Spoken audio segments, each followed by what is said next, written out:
नमस्कार, आप देख रहे हैं वॉइस ऑफ अमेठी। तो चलिए रुक करते हैं आज की प्रमुख और बड़ी खबर पर।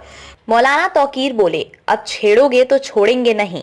सीएम धामी की संपत्ति से हल्द्वानी के नुकसान की भरपाई बरेली में आईएमसी इत्तेहाद मिल्लत काउंसिल प्रमुख मौलाना तौकीर रजा खान ने कहा कि जुल्म और ज्यादती की हद हो गई है। अगर हुकूमत दंगा फसाद कराना चाहती है तो हम तैयार हैं। शुक्रवार को बिहारीपुर करोलान स्थित संगठन के एक पदाधिकारी के आवास पर मौलाना मीडिया से रूबरू हुए। उन्होंने कहा कि हमें बहुत छेड़ा गया है, अब छेड़ोगे तो छोड़ेंगे नहीं। उन्होंने विश्व हिंदू परिषद और बजरंग दल पर पाबंदी लगाने की मांग भी की। मौलाना ने कहा कि प्रदर्शन में आ रहे उनके समर्थकों को जगह जगह रोका गया, उनमें खौफ पैदा करने की कोशिश की गई। ये जुल्म और ज्यादती है। हम गिरफ्तार का ऐलान कर हुकूमत को ये दिखाना चाहते थे कि हमें परेशान ना करो, हमारे सब्र का लावा फटेगा तो ठीक नहीं होगा। ये प्रदर्शन भी इसलिए था कि प्रेशर कुकर की तरह जो गैस भर चुकी है उसे बाईपास कर दिया जाए। हमने सेफ्टी वॉल्व का काम किया है क्योंकि हम अमन चाहते हैं।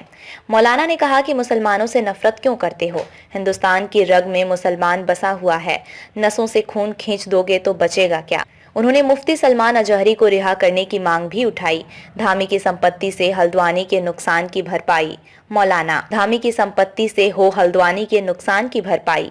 मौलाना ने कहा कि उत्तराखंड के मुख्यमंत्री पुष्कर सिंह धामी ने देखा कि मुख्यमंत्री रहते नरेंद्र सिंह मोदी ने गुजरात में दंगा कराया, वो प्रधानमंत्री बन गए, इसलिए धामी भी सोच रहे हैं कि वो भी प्रधानमंत्री बन जाएं, जहां जिन लोगों का नुकसान हुआ है उसकी भरपाई धामी की संपत्ति से की जाए। सुप्रीम कोर्ट को बुलडोजर के खिलाफ स्वतः संज्ञान लेना चाहिए। देश में अमन बनाए रखना है तो बुलडोजर को रोकना जरूरी है।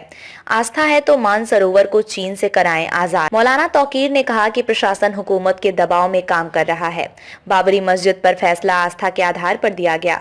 ज्ञानवापी में पूजा की इजाजत दी गई। आस्था की बात है तो हम ज्ञानवापी मस्जिद, मथुरा की ईदगाह सब देने के लिए तैयार हैं, लेकिन पहले मानसरोवर को चीन से आजाद कराएं। वो भी पहले भारत का ही हिस्सा था। हम भी साथ चलने के लिए तैयार हैं। जारी रहेगा आंदोलन। मौलाना ने कहा कि बेईमानी के खिलाफ न्याय मिलने तक हमारा आंदोलन जारी रहेगा। अब ये पूरे हिंदुस्तान में होगा। कमजोर समझकर हमें नुकसान न पहुंचाया जाए, हम इसका मुकाबला करेंगे। खबरों में अब तक के लिए बस इतना ही। फिर होगी आपसे मुलाकात ऐसी किसी बड़ी और खास खबर के साथ। तब तक के लिए नमस्कार और देखते रहिए वॉइस ऑफ अमेठी।